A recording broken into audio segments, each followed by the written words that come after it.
Biafra, superstars, media.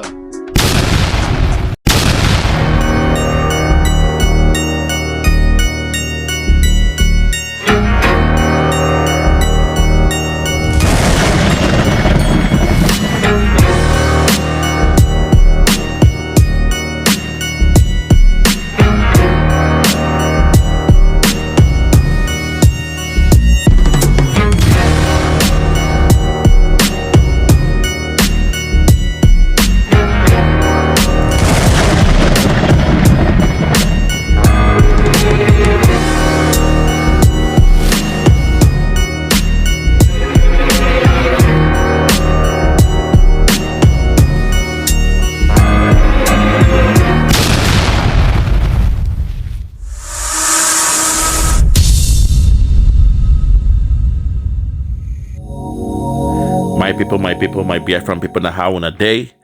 I say good morning, good afternoon, good evening, good night, depending from where you're listening to the sound of my voice.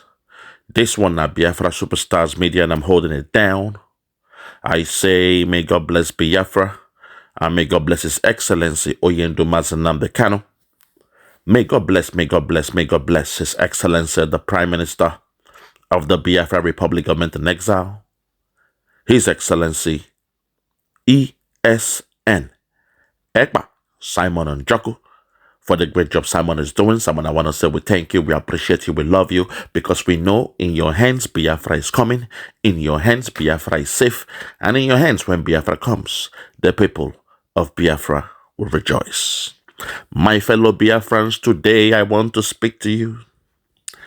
I want to bring to your notice that the economic sanctions, the economic strangulations, the policy of the economic hardship that the Biafra government has laid on that zoo called Nigeria, it is affecting them. The confidence of that zoo economy is gone. The buoyancy is gone. The demand for dollars is so high, but the supply is low. It is leading to the crash of the economy. The price hike is going up. The price of goods and services is in the all-time high. Investors, they're running away.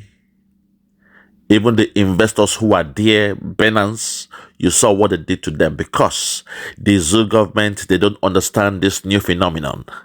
They don't know what it means to be in a digital economy or working in a digital environment.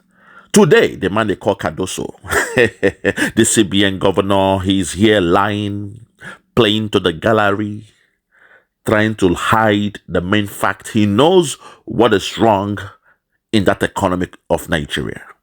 He knows who are responsible, but he's playing games. Today, he's saying they should blame it on conflict, blame it on natural disasters, blame it on threatening countries, and blame it on the financial stability. These are the words of Cardoso. But our Prime Minister told him, the only thing threatening your financial stability is Biafra. Where is the natural disaster, please?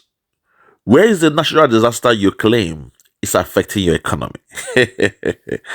My fellow Biafrans, people around the whole world, it is the economic sanction imposed on Nigeria by the Biafrans that is affecting the economy of Nigeria. The Nigeria you see today, you shall see no more. We, the Biafrans, all across the diaspora, even in Africa, everywhere you look at, every country, you will find Biafrans there. The zoo government, they thought while they were stealing our oil and they made us to go on economic exile, they assumed everything was good. They never knew, because we are children of God. When we went on exile, we were able to learn the ways of the white man. We were able to understand the economies of the white man. We were able to understand how to, make a country to be great. So while we were sending back our dollars, our foreign currencies to Nigeria all these years, Nigeria was doing well. But today, our Prime Minister has declared that we start imposing economic sanctions on Nigeria. And suddenly, the economy of Nigeria is going down. We will no longer send money to Nigeria, and that will crumble and make sure the economy die a natural death. They sit at home every Monday is one of the main policies implemented by our government. And so far, you can see what is happening. The whole supply chain of that zoo is broken down. They cannot assure companies, they cannot assure suppliers, they cannot assure buyers. Even the so-called foreign companies they're asking to come to the zoo, they cannot assure them of safety. They cannot assure them of the free flow, the laissez-faire flow of their goods and services, because there is a break in their supply chain every Monday. Oh my God.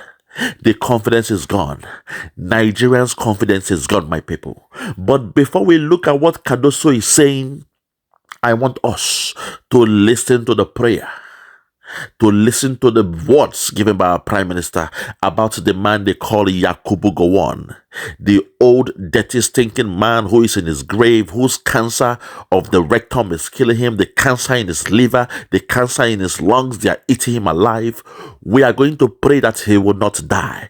All the prayer warriors of Biafra, they have been assembled that Goan will not die. If you're ready, listen to the instructions giving them to our Prime Minister. Our Prime Minister made his instructions to the man they call Goan, because he's out there making mouth, he's boasting of how he crushed us in 1967 to 1970. In the Biafran War, he said he crushed the Biafrans. And people were telling him, you are being too slow in crushing them. He said at the end, he crushed us. What he's saying is he crushed the children of Biafra, those he gave kwashoko through the food blockade, those who died in the farms, those who died in the bushes, those who died with stray bullets, the innocent, the women, the children that died in the hands of the military, those who were raped by the military. Goan is boasting that he crushed us by any means necessary. So this prayer is for him. This prayer is for him. Listen to the words of our Prime Minister, and I'll come back. Listen. I want to use this opportunity to call on the committee for prayers for Goan. Number one in this committee is Dominica Olewune Chinyere Apple, Blessing Nzom, Gregory Onyejuwa, Chinedu Aguyi, and Presence Odohunoge. This committee will be the official prayer warriors for Goan to be alive till December. Your prayer point is to pray day and night for Goan to be alive till December. He will be alive and witness something in December of 2024. There is no other prayer point. Mazi Nnamdi Kanu is going to come out in a historic manner. We have promised Biafra that the prayers that were prayed so far is working. And for the fact that Mazi Nnamdi Kanu has not given up, believe me, I know what he is made of. Our most important prayer today is for Goan to be alive till December. Let him not die. It is very, very important, so that the prophecy of our eternal leader will come to pass. He will be alive to see Biafra. There you have it. There you have it. We thank you, our Prime Minister, for the words of wisdoms, your words, your pronouncements. They are clear for the whole world and Biafrans to listen to. Goan will not die, so he will see what will happen in the month of December. The man who in his old age, he's still boastful about what he did to us, the Biafrans in the Biafran War. You say elders for wisdom. Look at what that man is saying. That idiot, that animal, that fool. Look at what that idiot is saying. He's boasting to Tinubu how he crushed the Biafrans. Genocide was what he did. What they called war was a genocide. More than 7 million people were killed. Those who were accounted for, more than 7 million were killed. Talk less of the children that died in the bushes of starvation. Talk less of the ones that died of malnutrition and the rest of them. Goan is responsible. But you know the way the zoo is. You know the way they roll. Now he's being boastful. A man who said no victor, no vanquish. Now he's boastful. Boasting of how he crushed the Biafrans. Well, I digress. Today, let us listen to what this man is saying, Cardoso. Very, very funny one. You know, he was being called upon. Nigerians asked him a question. Those who believe in Nigeria. They asked him a question of what is happening to the economy. Why is suddenly there's hardship in the land? What is going on? I want you to listen to the question and the answer that Cardoso gave, because now he's trying to blame it on conflict. He is trying to blame it on natural disaster. I pray the zoo don't face a natural disaster. Because if they should face a tsunami, an earthquake, or fire in the bushes, that zoo is gone. You should know that. So he should be careful what he is talking about. He also talked about threatening countries and financial stability affecting that zoo called Nigeria. The only part I would say is true is the financial ability or stability, because it was caused by an external force. It was caused by a nation within that zoo called Nigeria. It was caused by the Biafrans. We, the Biafrans, we are the one known for business. We are the one running that economy of Nigeria all this while, unknown to us, until that idiot called the Vice President Shetima mentioned it last week. The Biafra has been the sine qua non of the economy of that zoo called Nigeria. When I say sine qua non, I mean the engine. We are like the fluid, that oil in the engine, making the engine to flow, making it to run, making things to happen. We are like the mechanism helping that economy to run. Despite the people of Nigeria hate us, despite the government hate us, despite the Fulani cabal, they vow that the Biafrans will never rule that zoo. Despite the Fulani cabal, they control all the government parastatals of that economy. What they do is steal and loot the economy. Despite all that, the Biafrans are still the ones. Oh my Lord, have mercy, please. I'm sorry, Lord. The anger is too much. I'm trying not to be angry. I'm trying to take it simple today. I will keep it civil. So despite all that, we are still the ones running the economy. So the moment our Prime Minister declared a month of fire, a festival of fire. If you remember, in January, there was a festival of fire. And this one now, in the month of March, he called it, oh my God, have mercy. Oh my God, have mercy. He called the month of March the month of dragon fire all across Nigeria. Keep your records. Those who are following my videos, you see, my videos, they are spiritual. Keep your records in whatever I say. He called the month of January/February the month of Festival of Fire. And I nicknamed it the Baptism of Fire.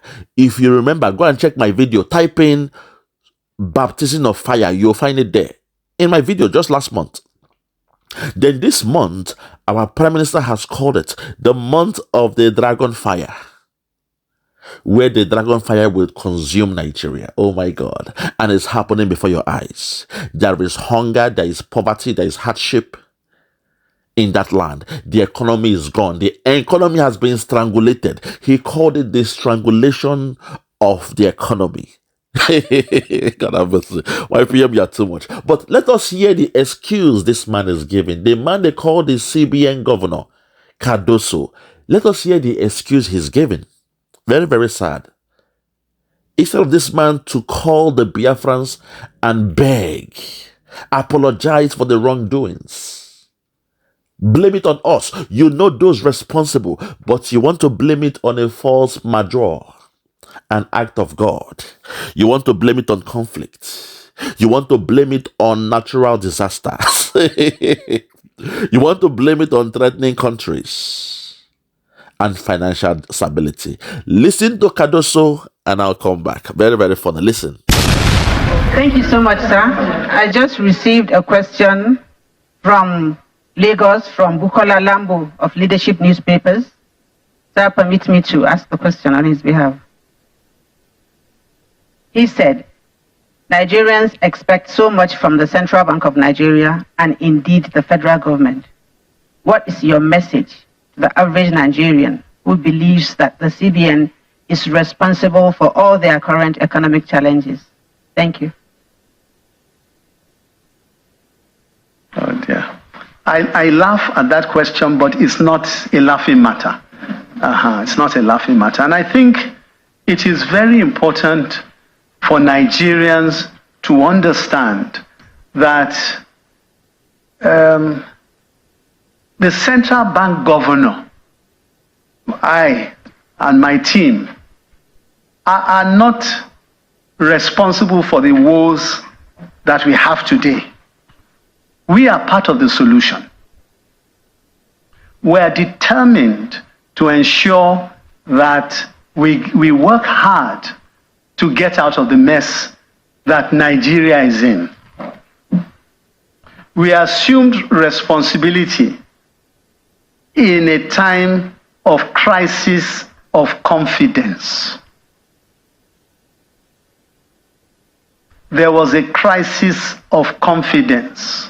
And you may all want to go to bed and wish that that crisis of confidence was not there, but it was.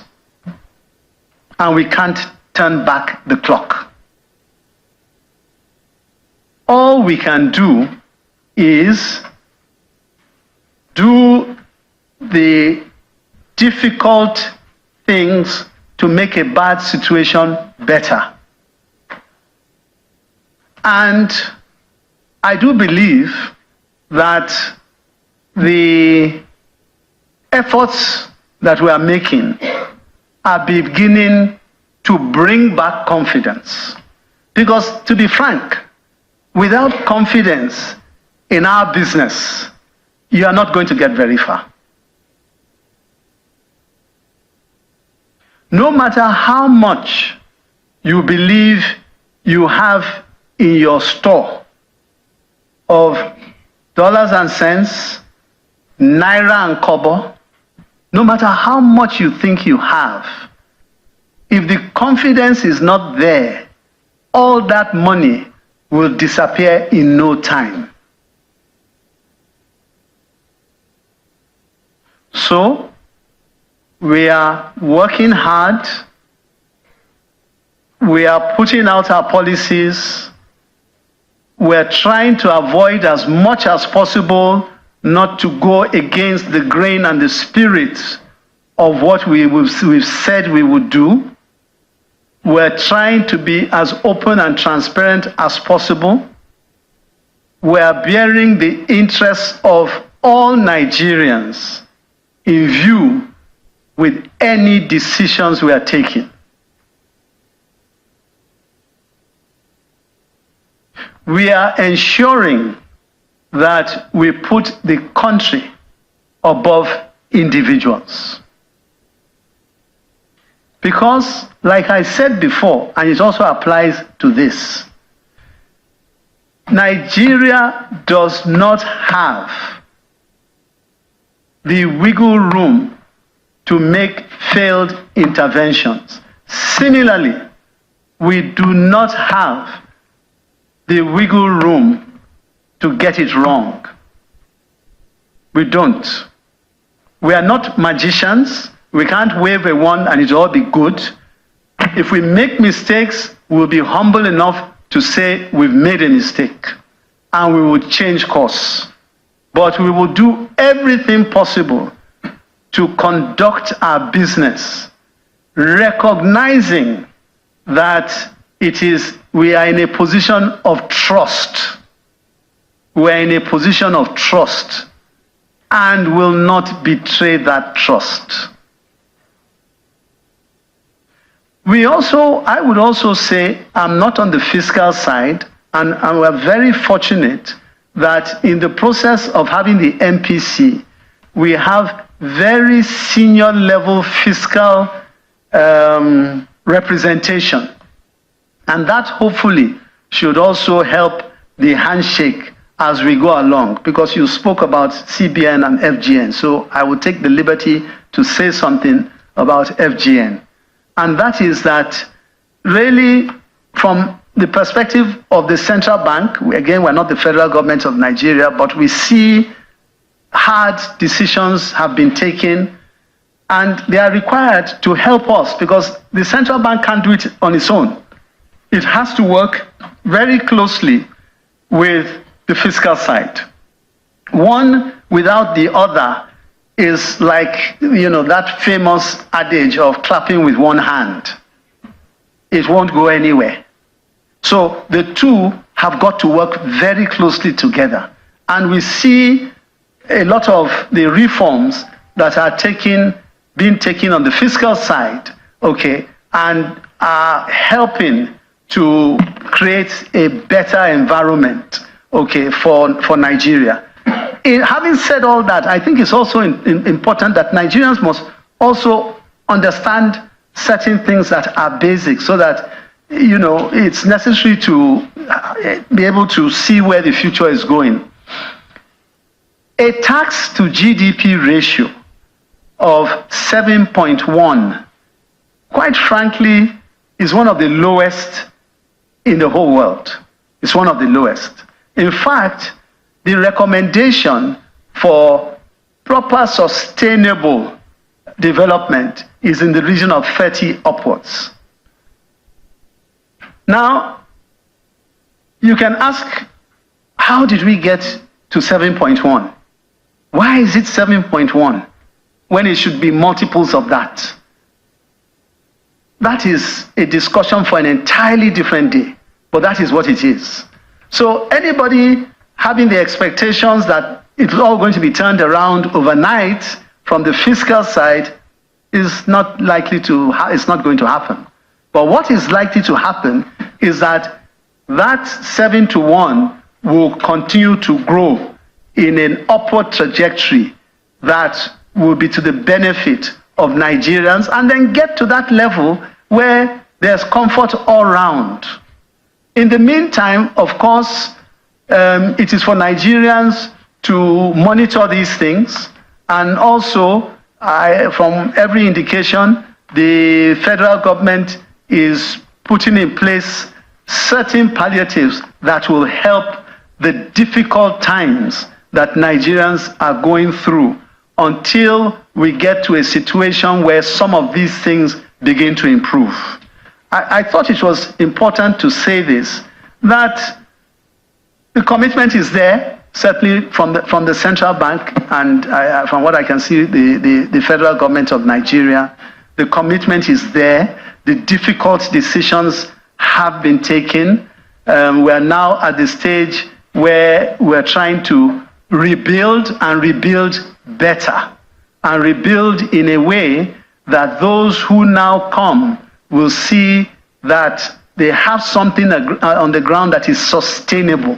No point in building something that will crash after a number of years. That's not the idea. The idea is to put something down in place that will be able to outsurvive all of us. Look at this explanation. Look at what he is saying. Look at his submission. Very childlike. No in-depth analysis, no critical analysis of what is happening in that economy. He's blaming on everything. He blames conflict, natural disaster. Oh, the zoo is gone. Oh my God. I can't believe this, man. I'm so happy that our God never fails. Oh my God. He wants to build something concrete. that will outlive them. Oga, forget, look, I will tell you to close market, because you see, to call a spade, I will not really blame you, because you are just the CBN. You are like the, how should I put it? You are like the driver of a rich man. A man buys you a car to be his driver. So you are driving that car. Even though you are enjoying, the motion of that car, you're enjoying the gadgets, the features of that car. Naysayers will see you. They will assume you are the owner of the car, but you are just driving it for somebody. The CBN is like a tool that is being used by the Fulani cabal, not Tinubu. Tinubu is just a boy trying his best to, enjoy now, to enjoy, have some miliki. The Yoruba will call it miliki. He's there to enjoy a bit, but you can see that the cabal, they're responsible, which is why whenever Tinubu tries to move any parastatals from the north to Lagos, you see the way they they give him the, water, telling him you cannot do it. So the cabal, they're responsible for what is happening in that zoo. And because of the cabal, the Fulani cabal, we laid the economic strangulations policy all across that zoo called Nigeria. So they should blame it on us, not even the CBN, because the CBN is just, like I said, it's a financial tool used for monetary policy or fiscal policies. When the government want to spend, they go to CBN to cut some money. That's it. So the CBN is just like their small bank being used. You saw the way Buhari used Emefiele. You saw what happened to Emefiele. But still this day, Emefiele is the one running from court to court. But his oga, the man who told him to do what he did, is still a free man. I'm trying to stay calm here. Don't get me angry, because when I get angry and speak to the power, those who have not seen a Biafra man speak this way, they say, oh, he's being pompous, he's being boastful, he thinks he's special, he thinks he's all that. You are too boastful. That's what some idiots were telling me online. That they saw a Biafran man speaking the way I speak. They assume we are here to do buying and selling. They call us importers and exporters. They assume that's what we do, not knowing that the only reason why you are seeing most of us doing buying and selling in the land of Biafra or in that zoo called Nigeria is because your government, your Fulani government, they have made sure they have, removed us from anything called government in that zoo. We don't partake in any governmental, parastatals or whatever. We don't handle anything in that zoo. So you only see us in our own lane. We maintained our lane because that's the only place we can perform in buying and selling. You have the money, you stole the money, you keep the money in your banks, but we will go to China to go and buy goods and sell to you. That way we will make some money from the money you have stolen. We are the only ones keeping a clean hand because we do buying and selling. So that's how it is. So do not assume that you will now insult us as a caricature to say, oh, all they do is buying and selling. Imagine them calling us buying and sellers, all kind of bullshit. So ignore that naysayers. They should know that on a playing field, my God, we are good. You heard what Ahmadu Bello said. Said the Igbo man, when you put the Igbo man in a warehouse, he wants to become the supervisor. When you put the Igbo man, is it Ahmadu Bello or what? That idiot. You heard what he said. They have tested us. They know how good we are. So in order to make it unfair, they are trying to push us aside. But today we are saying, no. Those days are gone. We have demanded that all Biafrans withdraw their financial support in that zoo. My PM, I'm so sorry for yesterday. I hope you will, pardon me and forgive me, because I was supposed to come to you in the private to make that submission. I am sorry, my Prime Minister. I know you might be angry with me, but I am sorry, because I should have come to you in the private to discuss that policy of making sure Biafrans on a particular day, we say for the next 30 days, we don't send a penny to that zoo so that the economy of Nigeria will crumble much faster. I am sorry that I came in the public.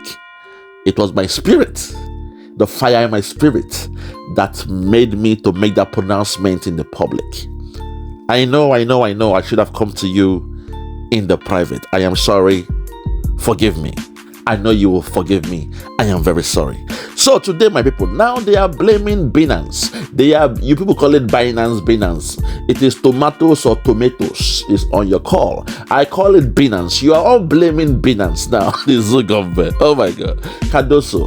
Imagine Ribadu going all the way to invite people from Binance, officials from Binance, to come to Nigeria to discuss Naira being involved in Binance. They assumed they were coming to discuss, to do business, unknown to them that Ribadu was there to arrest them. Cardoso, can you see how they are influencing your CBN to show you that what you are doing, you are just wasting your time? You assume you are the one responsible to stabilize the economy, but you are wasting your time. If Ribadu can do what he did, that's a 419. That's a kidnap of its own. You invited officials of Binance. One of them came from USA, one came from England. They came to Nigeria to discuss business. Suddenly, your EFCC and your DSS, they arrested them. Lord have mercy. Very, very shameful. Now, make we hear RUFAI OSENI, because sometimes I keep saying it. It is good to hear from the journalists that you all respect in that zoo. You say he is the best journalist. You say he speaks truth to power. Make we hear the analysis of RUFAI OSENI that has to do with the Binance and what Cardoso is saying. Listen to him, then I'll come back. Just listen. In other news here, we have here that Binance executive in NAS custody can't attend National Assembly hearing, says the lawyer. Now, the House of Representatives yesterday called for the arrest of the top executive of Binance Holdings Limited, which is facing fraud allegations. And went further to say that the cryptocurrency exchange platform was accused of exploiting the Nigerian currency Naira, leading to the free fall in value. Now we see that I think concerning this Binance matter, let's be very careful, because in one breath, one foreign investor, second breath, we are attacking Binance. See, people trade on Binance platform. It's peer-to-peer trading. Trying to push the blame on Binance and saying it's like what happened in America is not necessarily true. You need to be able to have a holistic investigation and come out. In the American case, Binance had been very well investigated. In fact, we've been investigating them since about 2018. So when America decided to have a slam on them, they had the empirical facts. We have not properly done investigation. And look at the mixed messaging we are giving. National Assembly is calling them for talk, and they are in police custody in Nigeria, and they are in Nigerian security agencies custody. So let's be very careful, because that's why foreign investors don't take us seriously. We are going to Qatar to look for foreign investors, but you don't see that the Qatari government is looking at us the way we are treating an investor like Binance. And that's why when President Tinubu is also going to demarket the country by saying that if they collect bribe, there's just so much mixed messaging everywhere. And we should be careful, because people will not take us seriously if we don't do what is right. And also about doing what is right, we have Cardoso, Nigeria on debt risk. Because people will not take us seriously if we don't do what is right. And also about doing what is right, we have Cardoso warning Nigeria on debt risk. He says that Nigeria and other developing countries to be wary of debt risk, saying if left unchecked, they will hinder economic growth and prosperity. He, however, said that Nigeria's solution is stable, despite the near-term risk attributed to the unfavorable global market conditions and the increased debt burden occasioned by the COVID-19 pandemic outbreak. This story is in the Daily Trust newspaper. So at least the outlook, yes, is stable, but we are not out of the woods here. We have a lot of challenges. We are spending majority of our revenue on debt, which is a very big problem in the country. We have a lot of challenges because we have printed too much money, and those monies were printed post-COVID-19 and all of that, and our financial encumbrances went up. Now, for all of those, with due respect, that are saying that they don't know how those monies that were printed were spent, Nigeria should stop lying. Where were the monies they gave to the companies? This was part of the monies printed. Yeah, some might have been misaligned and all of that. But most of the companies, most of those that benefited from the CBN, they were aware of this money. The money that they were giving as loans didn't fall from the sky. The money that they're asking the aviation authorities yesterday, these were part of the monies that were printed now. Because it was a multi-sectoral push to be able to get the economy back on after COVID. So what we should now say is, was it properly used or mismanaged? No, but this idea of we don't know how we know. We know the sectors the money went to. We're seeing all of these things. If there was mismanagement, let's investigate that and all of that. So that's just my concern about that. And that's a very valid concern. That we don't claim that we don't know where it went to. I think it's people collected the money now. What are we saying? I mean, even what about the same governors that gave their girlfriends, or political leaders that gave their girlfriends contract to do these isolation centers? Let all state governors account for every equipment in the isolation. Because those are part of the money that were printed. Now, why are we acting like we don't know what's going on? The money that they use to set up the isolation centers, let's account for all the equipment there. Because we keep asking and saying the narrative like we don't know what's going on. Monies too were used to buy vaccine. You didn't pay for the vaccine you collected. Did you pay for it? So these were part of the monies. These monies did not come from the sky. They were not free. Let's not deceive ourselves now. At least me too, I will account for this. But I took 2 jabs of which COVID-19 vaccines I would take. I don't forget self. There you have it, my people. There you have it. At least RUFAI OSENI is telling us how he enjoyed some of his own benefit from the money. He took a vaccine. He took 2 vaccines for free. So that tells you how the zoo, they have wasted the economy of the Biafrans. The oil money has been sustaining them for too long. And today we are saying never again. The money we are sending from diaspora, they will receive no more. They sit at home, we are giving them. Every Monday, you all can now see the result. You can see the result. The economic strangulations by our Prime Minister and the Biafran government is on. My fellow Biafrans, forget the naysayers.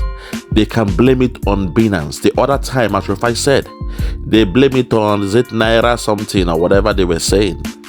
The online people, Aboki FX, they blamed it on all those people. They even blamed it on Emefiele, a man who was just doing the job of his master. His master sent him on an errand. His master told him to print Naira, and he printed. They told him to go for the ways and meals. He did everything. Do not blame the messenger.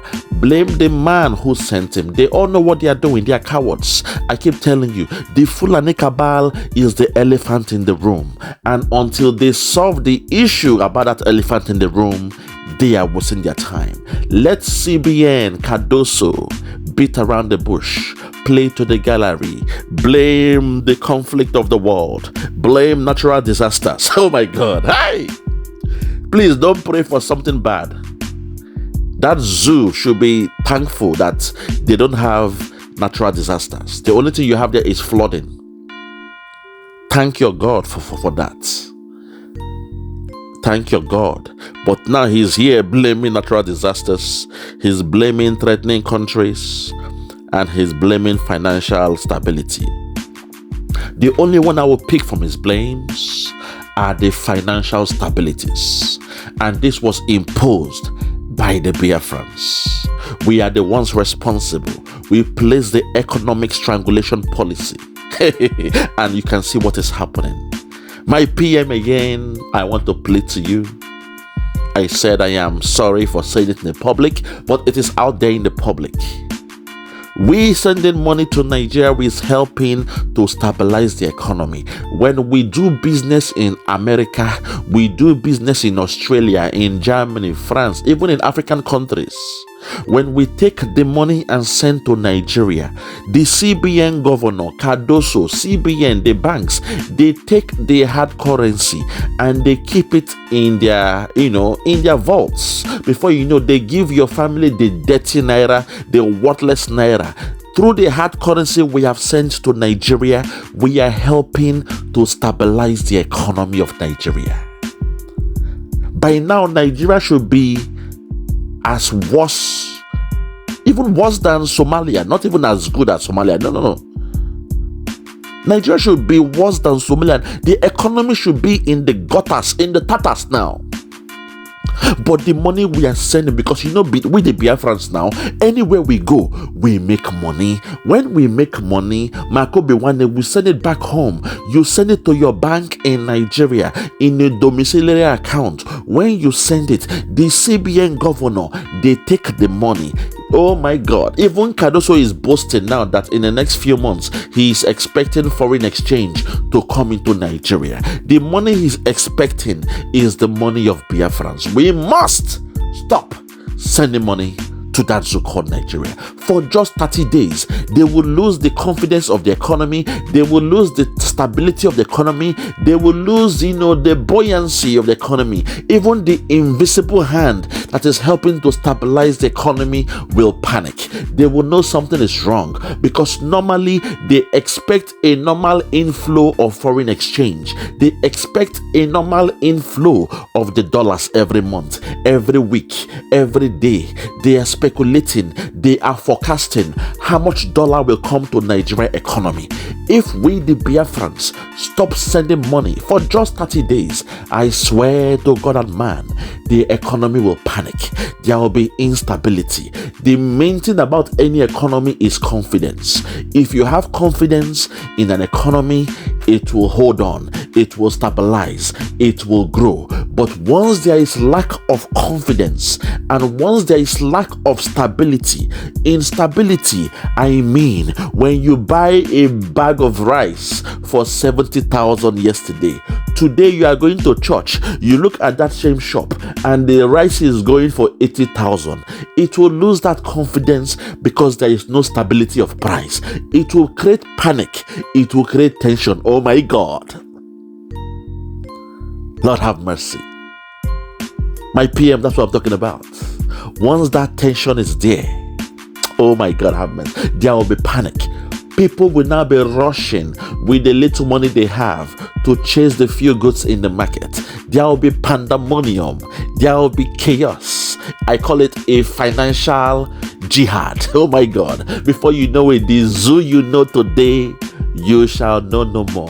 Cardoso, you can blame everything else, but you deep inside, you know when you check your account, when you check the coffers of the CBN, you know the stable money coming into Nigeria as a foreign exchange, as a dollar, as a pound, euro, Japanese yen, or the rest of them. You know those sending it at the Biafrans, and somehow we have reduced that a bit.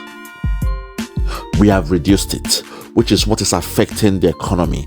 And also, the icing on the cake, oh my God, is the sit at home. You know, every Monday, there is a problem in the economy. They try to lie to us that we are affecting the business of the Igbos in the southeast. They tried to play a 419. They were lying that, oh, this sit at home is affecting the Igbos. Now you can see the economy that the sit at home is affecting.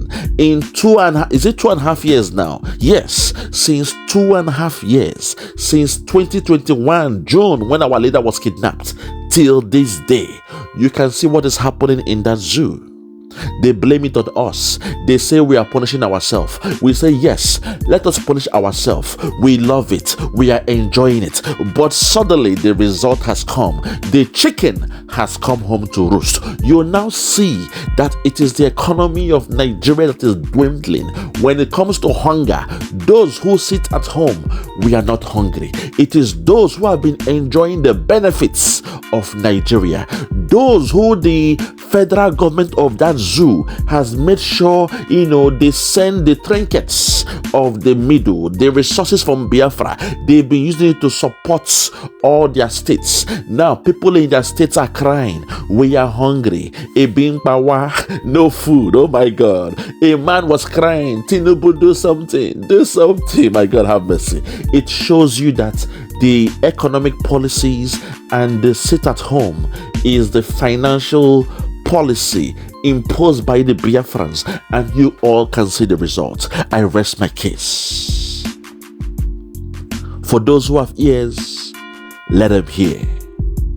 For those who have ears, let them hear. To my Prime Minister, Mazi Ekpa, Simon and Joko, Biafra is responsible. The Biafra policies are responsible.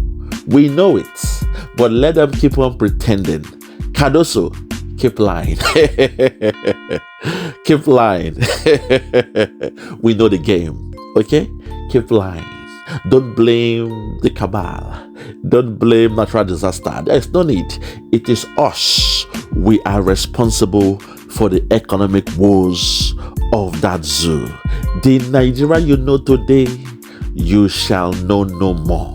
The Nigeria you see today, you shall see no more. I rest my case. From me, from here, for now, I'm gonna say good morning, good afternoon, good evening, and good night. I remain Biafra, Superstars Media. God bless you. Bye-bye. Yeah, check me out. Superstars Media. Lord Logan, Bloomington, Lord Logan, and it's wild Flora show. 1914 amalgamation is what we dying for. 3 nations to 1 nation. Ever since annihilation, nepotism is nonsense. You and you, clap your hands. Biafra gonna come, clap your hands. Biafra, Oduduwa, we're free now. Freedom is gonna come, we're free now. Yeah.